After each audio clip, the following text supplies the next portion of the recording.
TNI Angkatan Udara Palembang berhasil menangkap 2 tersangka penjual minyak mentah ilegal pada Kamis 11 Februari 2016. Penangkapan dilakukan saat TNI AU melakukan razia kendaraan di Jalan Ade Sucipto, Kecamatan Sukarami.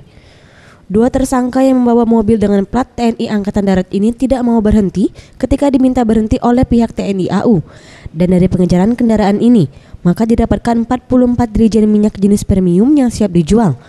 Uang tunai 18 juta rupiah, 1 pucuk senjata airsoft gun, serta kantong plastik kecil yang diindikasi untuk membungkus sabu namun dalam keadaan kosong.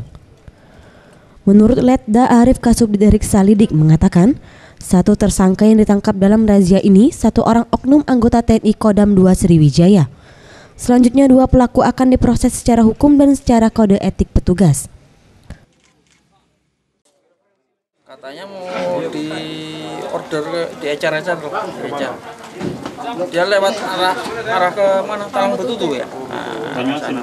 Mau dijual ke Talang Betutu? Ya, di ecar ke arah sana, ke kampung-kampung katanya. Bensin aja. Bensin semua ya? Iya, bensin. Berapa liter totalnya?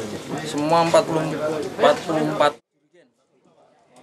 Untuk minyak sendiri, menurut keterangan pelaku, minyak dibawa dari daerah Sekayu dan siap dijual eceran di wilayah kilometer 12. Farah Dwi Satria, Sriwijaya TV.